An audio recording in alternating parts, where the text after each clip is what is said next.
अब इसमें अगर आप ये इक्वेशन वन अगर आप इसको गौर से देखें तो इस इक्वेशन में पहली term D Y by D X लिखी है plus P P of X into Y is equal to Q of X raise और साथ इसके मल्टीप्लाई हो रहा है Y raise to power N. सही, तो ये जो सात टर्म मल्टीप्लाई हो रही है ना Y raise to power N, अगर हम कहें कि इसमें एन अगर हम ज़ीरो कर दें, एन अगर ज़ीरो कर दें तो ये इक्वेशन क्या बन जाएगी, y raise to power zero हो जाएगा जो कि वन हो जाता है। तो आपके पास d Y by D x plus p of x y plus q of x, तो ये कौन सी इक्वेशन बनती है?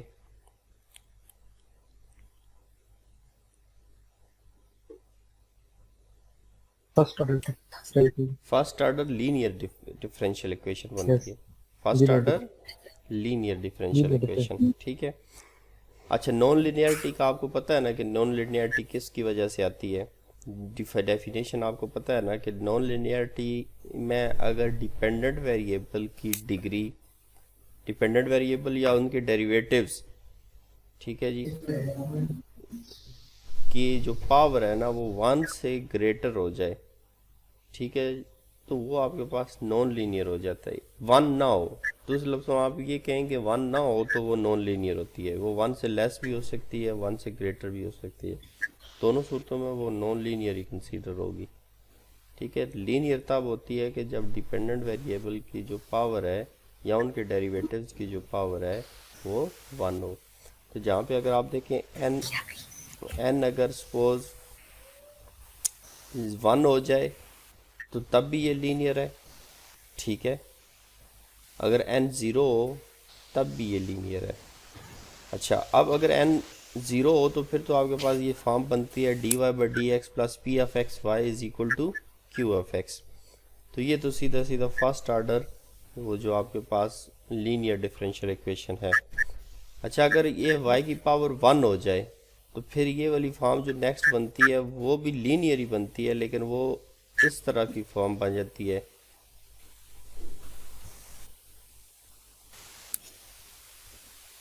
D Y by D x, यानी जिसको मैं लिखता हूँ वाई प्राइम प्लस, अच्छा अब ये जो जब y raise to power n one हो जाएगा तो ये इसका मतलब है ये y बच जाएगा, तो q ऑफ x के साथ भी y आ जाएगा, p ऑफ x के साथ भी y हो जाएगा, तो दोनों एक तरफ शिफ्ट हो जाएंगे, तो उसमें y कॉमन आ जाएगा, तो आपके पास बन जाएगा p of x minus q of x into Y is equal to zero.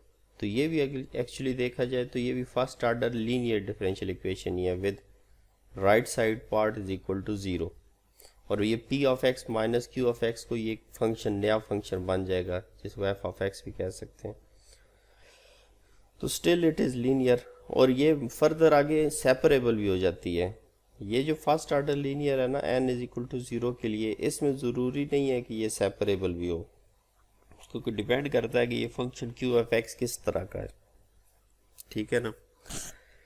तो इसकी सेपरेबिलिटी में प्रॉब्लम आ सकती है, ये सेपरेबल हो भी सकती है नहीं भी हो सकती, लेकिन ये जो चीज़ है ना अगर आपसे इसको देखें n is equal to one के लिए ये लीनियर भी है लेकिन फर्दर ये सेपरेबल भी है। सेपरेबल का मतलब है कि इसमें y वाले सेपरेट हो सकते हैं, x वाले सेपरेट हो सकते हैं इजीली। आप अगर यहाँ से भी देखें तो इसको दूसरी तरफ शिफ्ट कर दें, ठीक है, ये दूसरी तरफ शिफ्ट करने के बाद इसका जो नई फॉर्म बनेगी वो दरमियान में आपके पास नेगेटिव साइन आ जाएगा, ठीक है जी, पॉजिटिव के अलावा, तो is equal to negative sign दूसरी तरफ चला जाएगा, y इधर डिवाइड हो जाएगा और यहाँ पे dx जो होगा वो उधर मल्टीप्लाई हो जाएगा, तो ओवरऑल ये आपके पास जो फॉर्म है वो सेपरेबल भी बन जाएगी। तो ये दो पॉसिबिलिटीज़ हैं।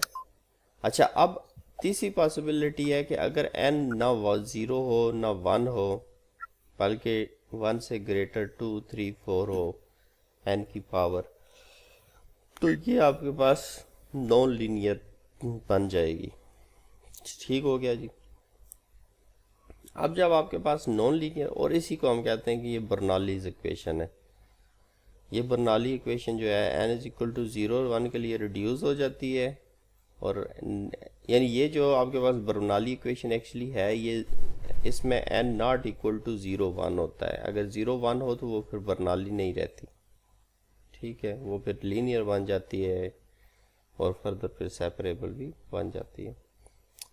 तो n इसमें अगर 0 और 1 नहीं है तो then it is a Bernoulli differential equation, ठीक है जी। अब बर्नौली इक्वेशन को सॉल्व करने के लिए आपके पास तरीकाकार है कि आप इसको किस तरह सॉल्व करेंगे। जब भी आप इस तरह की इक्वेशन में फॉर्म में इक्वेशन देखेंगे तो सॉल्व करने के लिए आपको कोई सब्स्टिट्यूशन चाहिए होगी या कोई एल्गोरिथम आपने उसके लिए डेवलप करना है, तो वो चेक कर लेते हैं।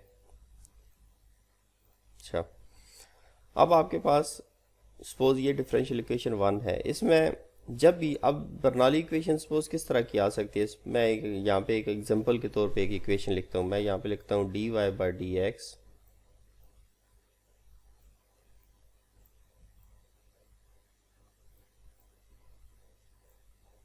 प्लस, सपोज यहाँ पे लिख देते हैं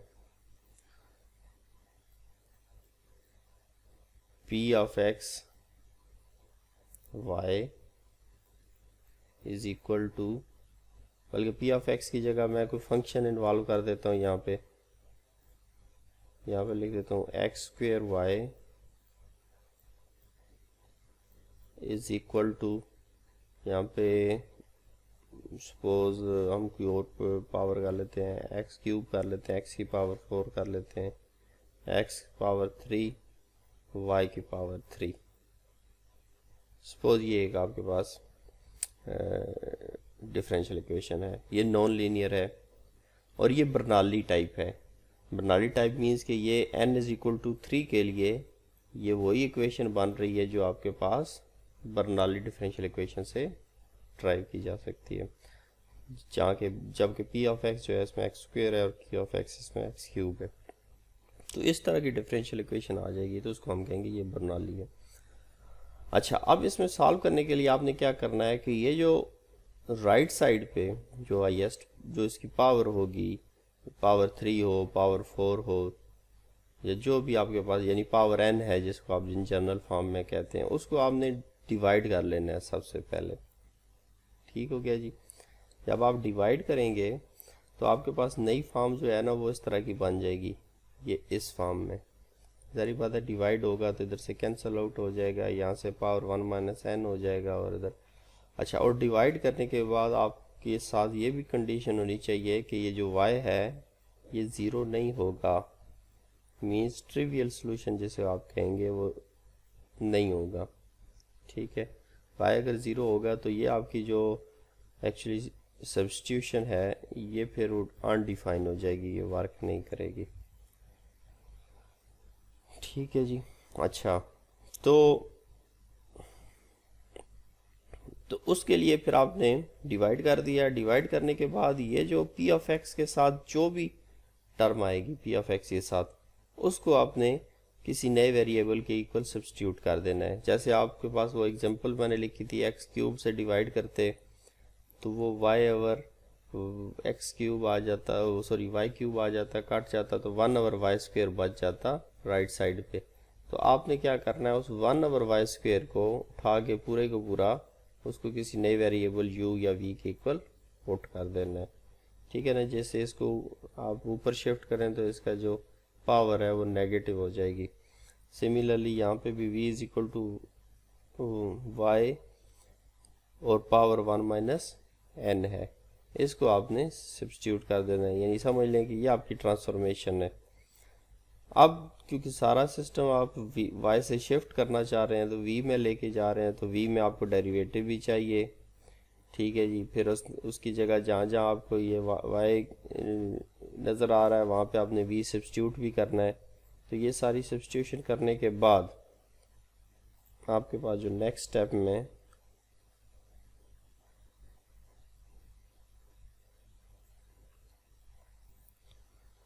नेक्स्ट स्टेप में आपके पास जो फॉर्म बनेगी v के अंदर, ये तो खैर v का डेरिवेटिव है, पुट करने के बाद v के अंदर जो फॉर्म बनेगी वो आपके पास ये वाली फॉर्म बन जाएगी। अब ये जो फॉर्म है अगर आप इसको गौर से देखें तो it is a linear first order linear differential equation है।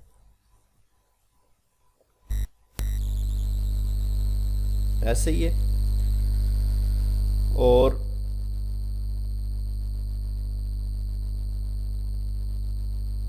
आपको आवाज आ रही है ना मेरी?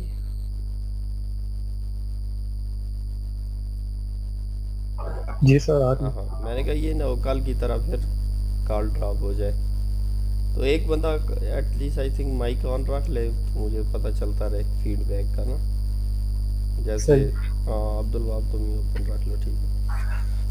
अच्छा, तो ये आपके पास जो है ये कौन सी है जी? ये लीनियर में रिड्यूस हो गई है, बर्नौली से दोबारा रिड्यूस होके लीनियर में आ गई है। और लीनियर का सोल्यूशन आपको पता है कि कैसे फाइंड करना है। उसका आपने इंटीग्रेटिंग फैक्टर फाइंड करना है और फर्दर उसको फिर आगे प्रोसीड करना है। तो ये आपके पास है बर्नौली से लीनियर तक का सफ़र, और लीनियर से दोबारा आप वही प्रोसीजर अडॉप्ट करेंगे जो आपने लीनियर डिफरेंशियल इक्वेशन के लिए पढ़ा है। गुड। तो अब इसको अप्लाई कर सकते हैं आप ना फर्दर किसी भी एग्जांपल के ऊपर। जैसे यहाँ पे इन्होंने एक एग्जांपल, ये आप इसको ज़रा चेक करें तो ये एक एग्जांपल है।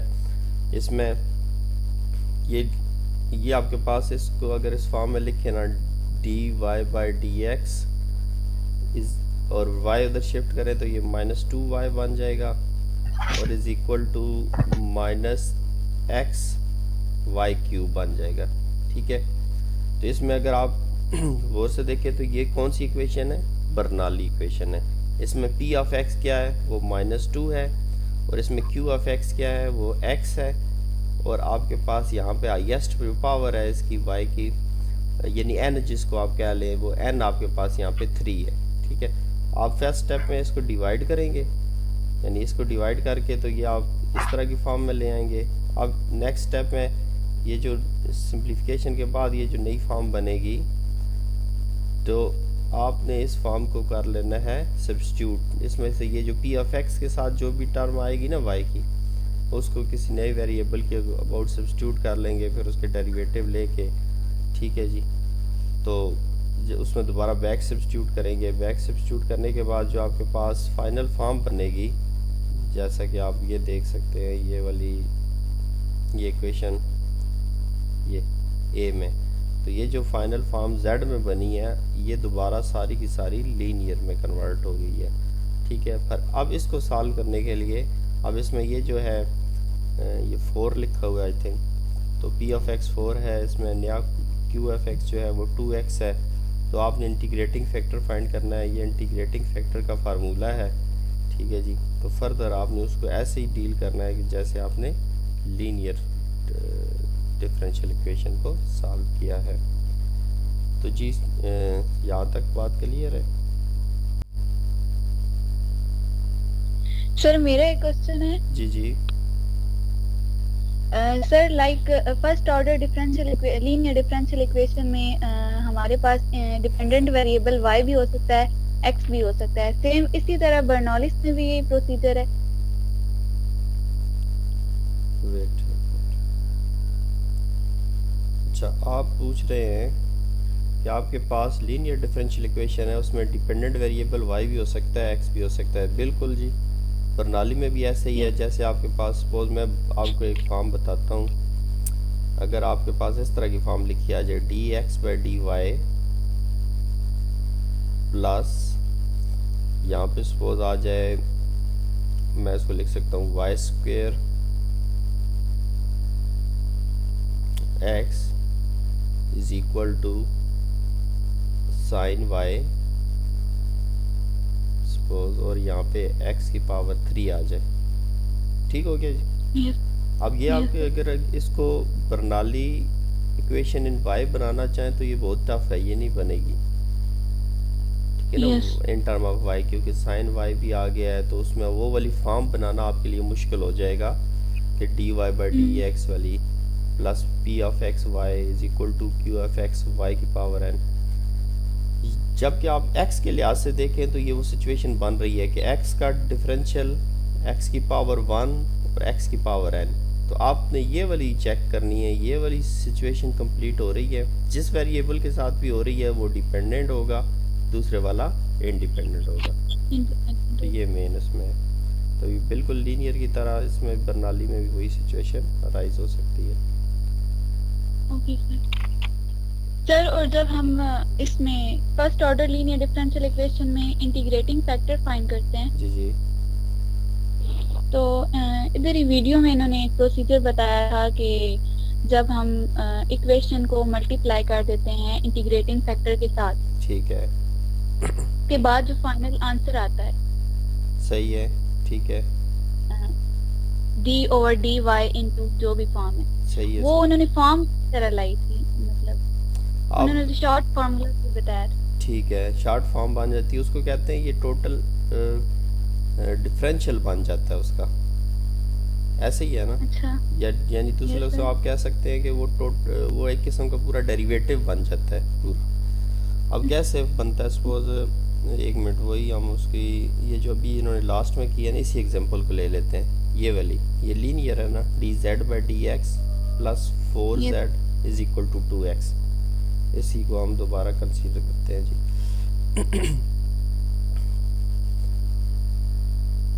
D z by D x, इसमें दो तीन वे हैं वैसे, कोई टोटल डेरिवेटिव बना के भी इसको सॉल्व करते हैं, कोई डायरेक्ट भी कर लेते हैं वैसे उसके बगैर भी ना। तो बहरहाल अच्छा, d z by D x क्या था, plus 4z is equal to,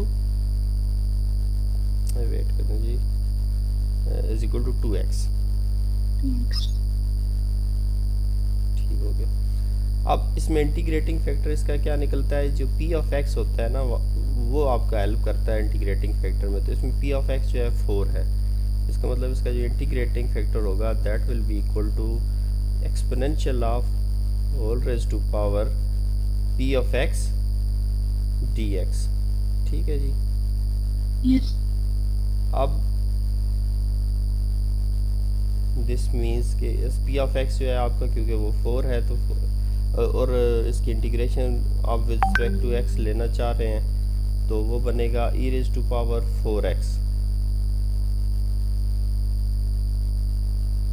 ठीक हो गया, यही फॉर्म बनेगी।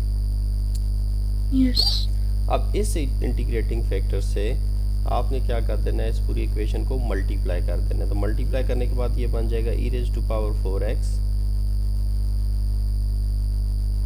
dz by dx plus 4 e raise to power 4x z is equal to 2x e raise to power x। ये फॉर्म बन जाएगा 4x, सॉरी, ये फॉर्म बन जाएगी। अगर आप इसकी जो लेफ्ट साइड आप इसको देखें तो लेफ्ट साइड जो है ये कंप्लीट डेरिवेटिव है किस चीज़ का, D by D x of dependent variable into integrating factor. Dependent variable z है, यानी dependent variable into integrating factor, और डिपेंडेंट वेरिएबल इसमें z है और इंटीग्रेटिंग जो फैक्टर है वो e raise to power 4x है, e raise to power 4x। अब इसको अगर दोबारा डिफरेंशिएट करें ना ज़रा, तो आपके पास फर्स्ट फंक्शन इसमें suppose 4 e raise to power 4x as it is, z का derivative plus z as it is e raise to power 4x का वही आ गया। तो इसका मतलब ये कम्पैक्ट फॉर्म में आ गया। और सेकंड जो आपके पास है 2x e raise to power 4x, वो आपके पास क्या आ जाएगा, एज इट इज़ आ जाएगा।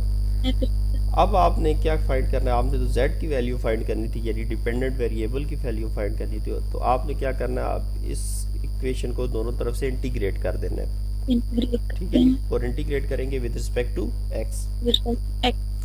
तो जब ये रिस्पेक्ट टू x इंटीग्रेट होगा तो ये बन जाएगा z e raise to power 4x is equal to whole integral 2x e raise to power 4x dx, ये बन जाएगी। अब यहाँ पे लेफ्ट साइड से इंटीग्रल खत्म हो गया और plus there will be a constant of integration c भी आ जाएगा। अच्छा, अब ये जो आपके पास इंटीग्रल है ना, इसको आपने फर्दर सॉल्व कर लेना है। अब ये जो है जैसे कि इंटीग्रेशन बाय पार्ट से इजीली सॉल्व हो सकता है, 2x e raise to power 4x, आप इस पे इंटीग्रेशन बाय पार्ट लगाएं और इसको सॉल्व कर लें। सॉल्व करने के बाद जब सब्स्टिट्यूट कर लें तो आपके पास क्या आ जाएगा, इस डिफरेंशियल इक्वेशन का सलूशन आ जाएगा। फिर उसमें मज़ीद आप फर्दर बैक सब्स्टिट्यूशन करनी होगी आपको, क्योंकि आप अगर जब बर्नौली की बात करते हैं तो आप y से z में शिफ्ट हुए हैं, तो यहाँ से फिर दोबारा z से y में बैक सब्स्टिट्यूशन करके शिफ्ट हो जाएंगे। और अगर आप लीनियर इक्वेशन ही सॉल्व कर रहे हैं तो उसमें तो सब्स्टिट्यूशन आप कोई नहीं करते, ठीक है, तो वो एज इट इज़ उसमें वो आपके पास सॉल्यूशन आ जाएगा। क्लियर है? Yes sir, thank you. Okay, welcome जी स्टूडेंट्स। और किसी का कोई क्वेश्चन?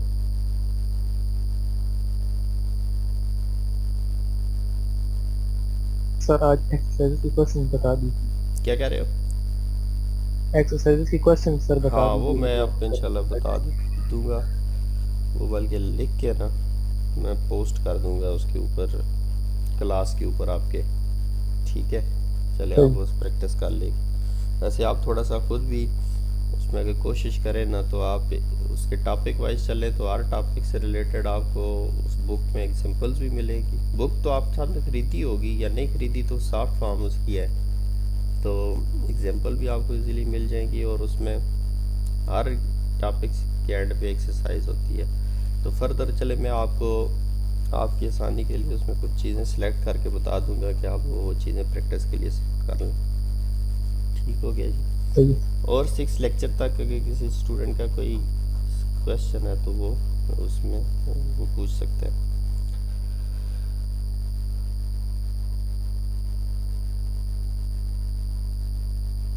क्लियर आई थिंक सबको?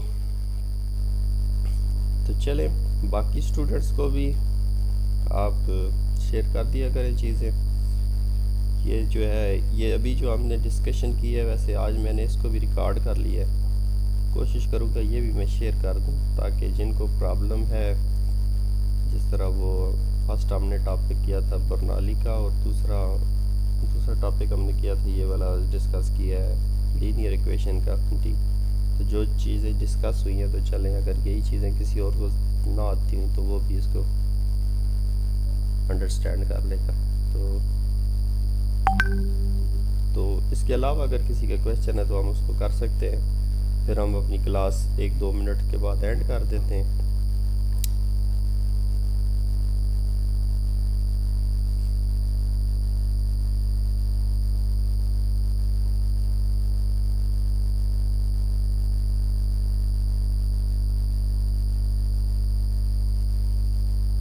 अभी इसके बाद क्योंकि कैलकुलस की क्लास भी है, उनको भी थोड़ा गाइड करना है।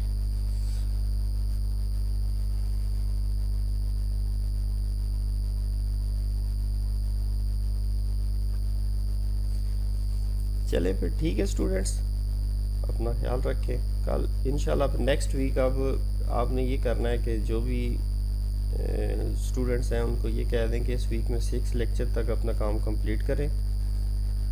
नेक्स्ट वीक में इंशाल्लाह जो है ना 7 से लेके 9, 7, 8, 9 ये 3 लेक्चर्स हैं, इनके ऊपर डिस्कशन होगी। ठीक है जी। इसी तरह मैं इंशाल्लाह टाइम पे आपको वो शेयर कर दूंगा लिंक। मोस्टली हम जो है ना यही 11 बजे से 12 बजे तक ऑनलाइन होते हैं, तो इस दौरान सारे स्टूडेंट्स को कहें कि जो जिनको क्यूरीज होती हैं वो ऑनलाइन हो जाया करें, ताकि उनको डिस्कस कर लें। और अपनी अटेंडेंस भी मैंने आई थिंक वो उसमें शेयर की हुई है, तो वो अटेंडेंस भी आप मार्क कर लिया करें। यानी वो बाद दफ़ा मे बी यूनिवर्सिटी वाले पूछ बैठे कि हाँ जी कौन कौन स्टूडेंट वो ऑनलाइन होता रहा है या कोई, तो ये अटेंडेंस जो है ना ये मस्ट आप मार्क किया करें। ठीक है जी स्टूडेंट्स, ओके, अल्लाह हाफिज़।